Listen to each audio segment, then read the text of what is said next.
കുലം നിശ്ചയിക്കുന്നത് ദൈവമാണ്, പൗരുഷം സ്വനിശ്ചയവും.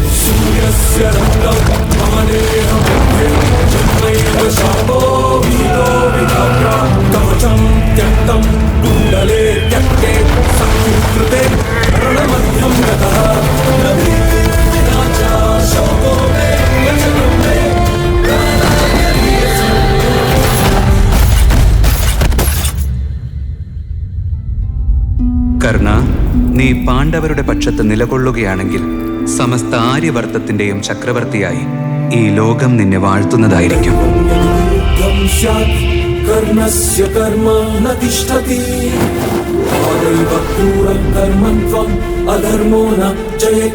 ഏതാവശ്യത്തിനു വേണ്ടിയാണോ നീ അസത്യം പറഞ്ഞ് ബ്രഹ്മാസ്ത്രം അഭ്യസിച്ചത്, ആ ആവശ്യം വരുന്ന സമയത്ത് ആ മന്ത്രം നിന്റെ സ്മരണയിലെത്തുകയില്ല. ദാനവീരശൂര, ദാനം നൽകാമെന്ന് നീ വാക്ക് നൽകിയില്ലേ? നിന്റെ ആ കവചകുണ്ടലങ്ങൾ എനിക്ക് ദാനമായി നൽകിയാലും. കർണ, നമ്മോട് ക്ഷമിക്കൂ. അർഹതയില്ലെങ്കിലും നാം ചോദിക്കുകയാണ്.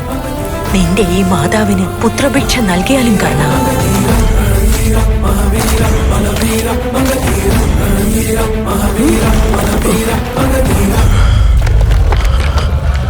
ഈ ലോകം മറക്കാത്തത് നഷ്ടപ്പെട്ട സാമ്രാജ്യമോ സമ്പാദ്യങ്ങളോ അല്ല, കൊടുത്ത വാക്കാണ്. ഈ കർണന് കൊടുത്ത വാക്ക് തന്നെയാണ് പ്രാണൻ.